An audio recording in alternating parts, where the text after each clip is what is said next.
Movie start होती है तो हमें अपोकलिप्टिक टाइम दिखाया जाता है, यानी जब आज से हजारों साल पहले इंसानों जैसे नजर आने वाले मॉन्स्टर्स जिन्हें टाइटन्स कहा गया है, उन्होंने पूरी दुनिया को डिस्ट्रॉय कर दिया था और उनसे डर कर इंसानों को अपनी जान बचाने के लिए अपनी ही बनाई गई दीवारों के पीछे सरवाइव करना पड़ रहा है। और वो लोग दीवार के पीछे इस उम्मीद पर जिंदगी गुजार रहे थे कि अगर वो टाइटन्स वापस आ गए तो ये दीवार उनको सेव करेगी। लेकिन अब 100 सालों से ज्यादा गुजर चुके थे और लोग टाइटन्स को भूलने लगे थे और अब टाइटन्स की हिस्ट्री सिर्फ किताबों में लिखी गई कहानियों तक रह गई थी, जो बच्चों को डराने के लिए इस्तेमाल की जाती हैं। दीवार के पीछे रहने वाले लोग चाहकर भी उस दीवार को पार करके बाहर नहीं जा सकते थे, क्योंकि गवर्नमेंट ने टाइटन्स के डर से दीवार के पास जाना भी डिसअलाउ किया हुआ था। और इस तरह से लोग बुरी लाइफ यानी मुश्किल में भी जिंदगी गुजारने पर राजी हो गए। दीवार के अंदर की दुनिया को 3 हिस्सों में डिवाइड किया हुआ था। एरिया नंबर 3 फार्मर्स और वर्कर्स का था, जो खेतों में काम करके सरवाइव करते थे।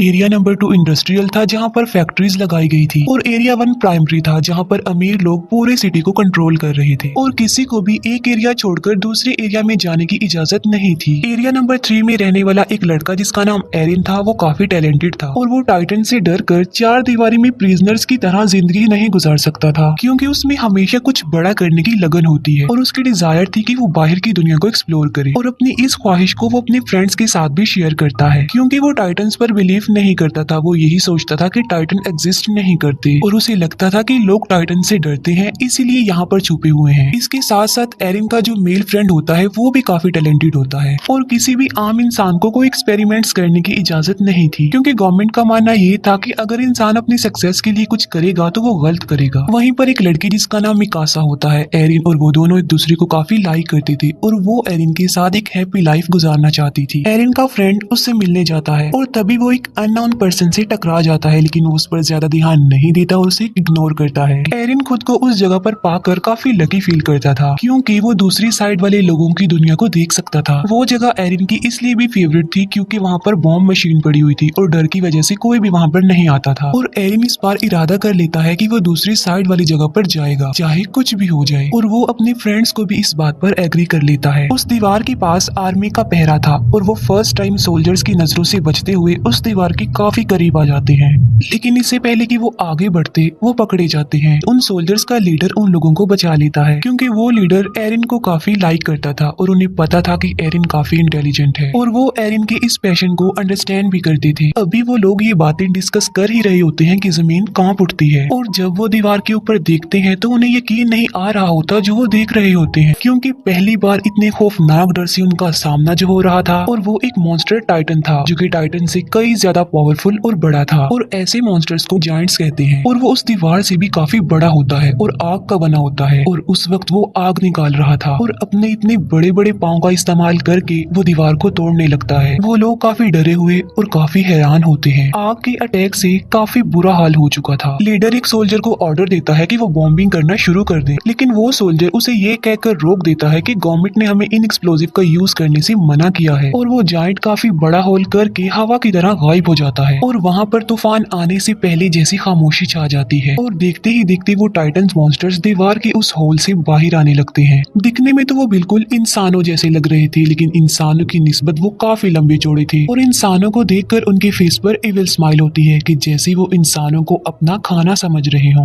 वो लीडर टाइटन्स पर बॉम्बिंग करने में कामयाब हो जाते हैं, लेकिन उन्हें ये नहीं पता था कि ये टाइटन्स इटर्नल हैं, यानी ये एक ऐसे मॉन्स्टर्स हैं जिन्हें कभी नहीं मारा जा सकता। और टाइटन्स की बॉडी की जख्मी पार्ट्स खुद ब खुद रिस्टोर होने लगते हैं। अब क्योंकि टाइटन्स तादाद में काफी ज्यादा थे तो वो लोगों को चारों तरफ से घेर लेते हैं और इंसान उसके आगे काफी छोटा दिख रहा था। और वो इंसानों को ऐसे समझ रहे थे कि जैसे इंसान पाँव में आने वाले कीड़े मकोड़े चूंटियां हैं जिन्हें मसल दिया जाए, खेलने वाले खिलौने हैं। और यही नहीं बल्कि इंसान उनके लिए किसी बारबेक्यू से कम नहीं थे, क्योंकि वो उन्हें ऐसे ही पकड़ पकड़ कर खा रहे थे। सोल्जर्स इतने ज्यादा डर जाते हैं कि वो टाइटन्स का खाना बनने से ज्यादा सुसाइड को प्रेफर करते हैं और अपने आप को मार डालते हैं। टाइटन्स ने पूरे सिटी में तबाही मचा दी थी। लोग या तो टाइटन्स का शिकार होकर या लोगों की अफरा तफरी में कुचलकर मरने लगते हैं और उन लोगों को अपनी जान बचाने के लिए सिर्फ एक ही जगह मिलती है, जो कि सिटी का बहुत बड़ा हॉल था। लोग सिर्फ खुद को सेव करने के लिए दूसरों की जान की परवाह किए बगैर जबरदस्ती अंदर घुसने लगते हैं और एरिन और मिकासा भी खुद को सेव करने के लिए ऐसा ही करते हैं। मिकासा एक छोटे बच्चे को उसकी माँ के साथ देखती है तो उसे उन लोगों पर तरस आता है और वो उस बच्चे को सेव करने की वजह से बाहर ही रह जाती है और एरिन लोगों की भीड़ में घसीटते हुए हॉल के अंदर चला जाता है और हॉल का दरवाजा बंद कर दिया जाता है। एरिन उस हॉल की डोर को खोलने की कोशिश करता है लेकिन लोग उसे ऐसा करने से मना कर देते हैं। मिकासा ने उस छोटे बच्चे को पकड़ा होता है और एक टाइटन मिकासा की तरफ ही आ रहा होता है। एरिन जो कि मजबूर होता है और कुछ भी नहीं कर पाता और टाइटन मिकासा और उस बच्चे दोनों को निगल जाता है और अचानक से वहाँ पर खामोशी छा जाती है। एरिन किसी तरह जबरदस्ती करके उस हॉल से बाहर आ जाता है और वो देखता है कि जिस हॉल में सर्वाइवर्स छुपे हुए हैं टाइटन्स उस हॉल के चारों तरफ से घेरे हुए खड़े हुए हैं और टाइटन्स उस हॉल की छत को तोड़कर लोगों को खाने लगते हैं और तेजी से लोगों का खून बहने लगता है जैसे खून की नदी बह गई हो। हालात से तंग एरिन सिटी की तरफ आगे बढ़ जाता है। इसके बाद हम 2 साल बाद के टाइम को देखते हैं जहाँ हमें एरिया 2 यानी इंडस्ट्रियल एरिया दिखाया जाता है। ये लोग सेफ थे क्योंकि मजबूत दीवार की वजह से जायंट के हमले से बच गए और जो लोग पिछले हमले के सर्वाइवर्स थे वो भी यहाँ आकर बस गए क्योंकि एरिया 3 यानी लेबर्स एरिया में अभी भी टाइटन्स थे। अब क्योंकि उस एरिया में आने से लोगों की आबादी बढ़ गई थी तो खाने पीने की किल्लत पड़ जाती है, लोग भूख की वजह से मरने लगते हैं। अब एरिया 3 के बाकी सर्वाइवर्स के पास बचने का सिर्फ एक ही रास्ता था और वो था अपने एरिया को टाइटन से बचाने का, यानी टाइटन्स का मुकाबला करके वो अपने एरिया को बचा सकते हैं। टाइटन से लड़ने के लिए सोल्जर्स की एक टीम तैयार की जाती है जिनको 2 साल की सख्त ट्रेनिंग दी जाती है। अब इसमें एरिन और उसका फ्रेंड भी पार्टिसिपेट करते हैं क्योंकि मिकासा की मौत का बदला लेना चाहते थे वो लोग। एरिन को मिकासा की डेथ पर गिल्ट था कि उसने मिकासा को नहीं बचाया। उन लोगों को एक कमांडर लीड कर रहा था जिसका नाम कुबाल था। कमांडर कुबाल प्लान बनाता है कि वो अपने मिशन के लिए रात के अंधेरे में निकलेंगे। उनका मिशन ये था कि वो एरिया 3 के बड़े होल जहाँ से वो टाइटन्स आए थे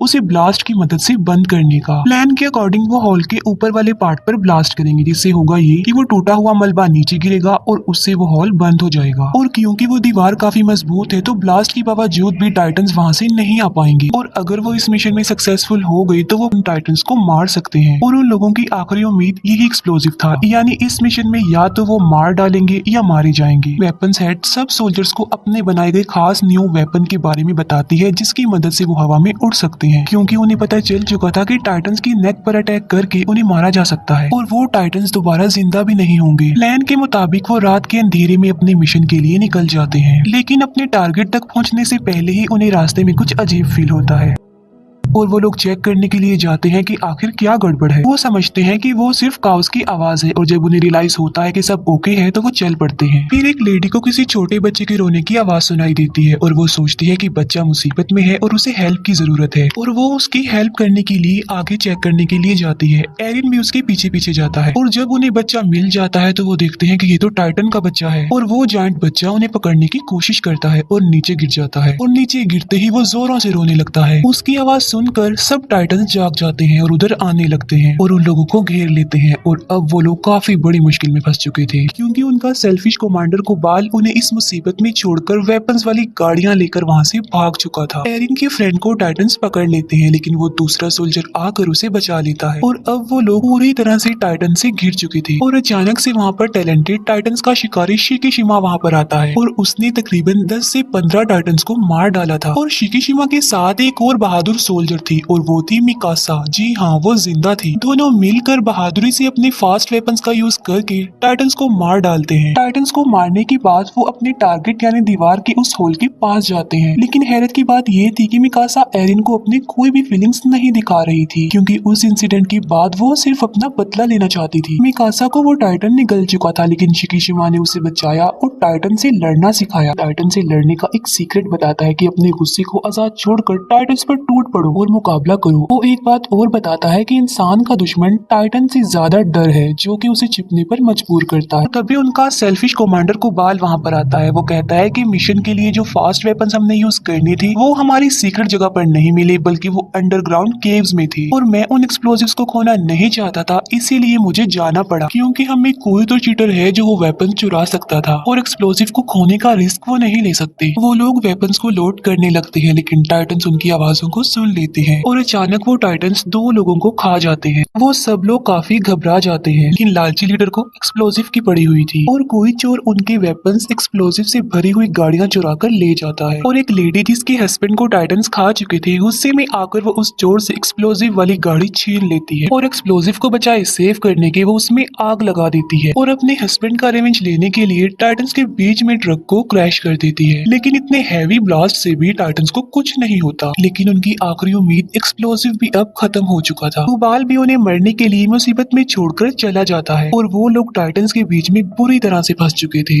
एरिन भी अब हिम्मत हार चुका था, लेकिन फिर उसे शिकीशिमा की गुस्से वाली बात याद आ जाती है और वो अपने गुस्से को आजाद छोड़कर टाइटन से मुकाबले के लिए जाता है और वो उन टाइटन्स का मुकाबला करते हुए कुछ टाइटन्स को मारने में कामयाब भी हो जाता है और फिर फाइट के दौरान टाइटन से मुकाबला करते हुए उसका एक पाँव टूट जाता है और एक टाइटन एरिन के फ्रेंड को पकड़ लेता है। सब लोग एरिन के फ्रेंड को बचाने के लिए लड़ते हैं ताकि वो टाइटन उसे निगल ना जाए। एरिन अब पूरी तरह से हिम्मत हार चुका था और वो डिसपॉइंट हो चुका था कि वो किसी भी तरह लोगों की हेल्प नहीं कर पा रहा है, लेकिन वो फिर भी हार ना मानते हुए हिम्मत करके उठता है और बिल्कुल ठीक वक्त पर वो अपने फ्रेंड को उस टाइटन का खाना बनने से बचा लेता है। लेकिन उसे सेव करते करते वो अपना एक हाथ भी खो बैठता है और आखिरकार एक टाइटन उसे निगल लेता है और एरिन देखता है कि वो इस खतरनाक टाइटन के पेट में आ चुका है और आहिस्ता आहिस्ता डाइजेस्ट हो रहा है। ये देखकर मिकासा कंट्रोल से बाहर होकर उस टाइटन पर अटैक कर देती है, लेकिन किस्मत उनका साथ नहीं दे रही थी और मिकासा क्रैश हो जाती है क्योंकि उसका गियर खराब हो चुका था और अब मिकासा को अपनी मौत अपने सामने नजर आ रही थी क्योंकि वही टाइटन उसकी तरफ भी आ रहा था।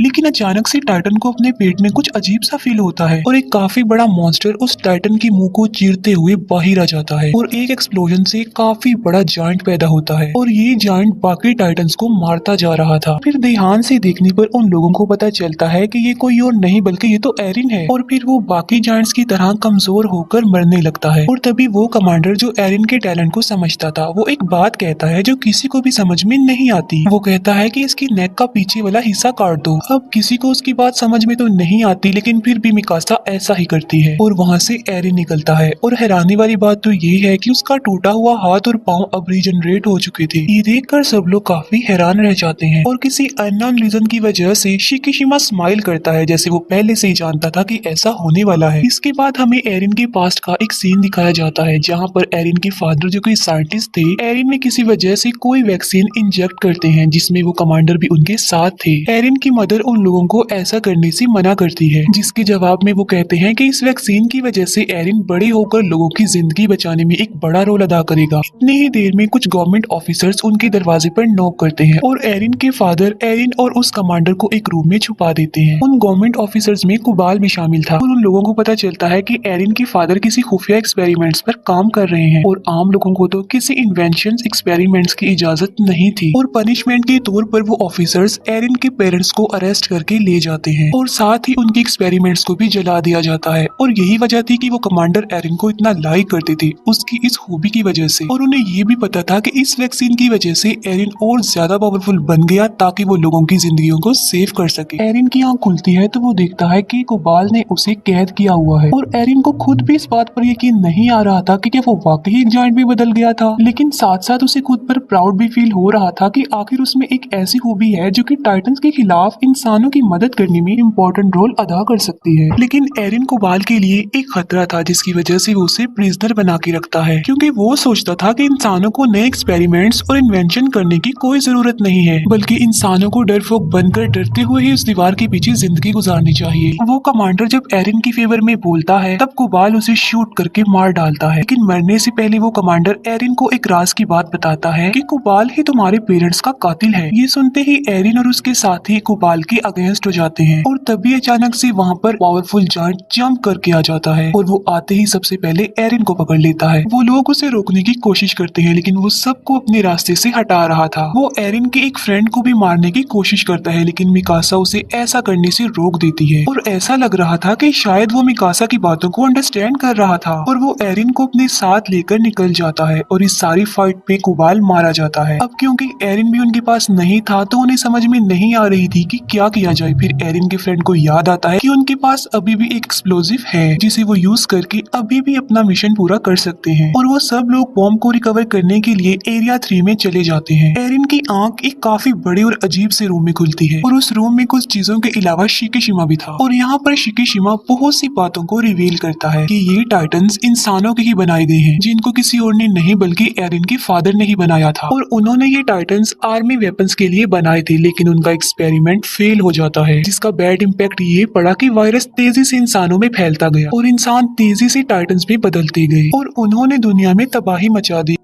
ये सिलसिला ऐसे ही चलता रहेगा, कभी नहीं रुकेगा। और मुसीबत की बात ये है कि ये टाइटन्स बगैर कुछ खाए पिए भी जिंदा रह सकते हैं, यानी ये कभी भी मरने वाले नहीं है। और इन्हें मारने का सोल्यूशन सिर्फ और सिर्फ एरिन के फादर के पास था, जो उनके साथ ही मर गया। और अगर गवर्नमेंट उन्हें इन एक्सपेरिमेंट से ना रोकती तो शायद आज टाइटन्स को मारने का कोई तो हल होता। और एरिन के फादर ने अपने बेटे को ही चूज किया, जिसके अंदर उस वैक्सीन को इंजेक्ट किया ताकि वो लोगों की हेल्प कर सके और टाइटन्स के अगेंस्ट लड़ सके। और एरिन कभी भी नहीं मर सकता और जब चाहे वो जायंट में बदल सकता है। शिकिशिमा ये भी बताता है कि ये वही है जो गवर्नमेंट के अगेंस्ट है और उसके साथ ही नहीं वेपन्स चुराने की कोशिश की थी। एरिन शिकिशिमा की बातों से इम्प्रेस होकर उसकी हेल्प करने के लिए रेडी हो जाता है। एरिन के पार्टनर्स किसी तरह टाइटन से बचकर बॉम्ब के पास जाते हैं और बॉम्ब को ट्रक पर लोड करने के बाद वो दीवार की तरफ बढ़ते हैं, लेकिन रास्ते में ही शिकिशिमा उन्हें रोक लेता है। उसका प्लान ये था कि वो इस बॉम्ब की मदद से एरिया 2 पर अटैक करके उसे डिस्ट्रॉय कर देगा और दीवार गिर जाने की वजह से लोगों को ना चाहते हुए भी टाइटन से लड़ना पड़ेगा। और जब वो टाइटन्स को मारने में कामयाब हो जाएंगे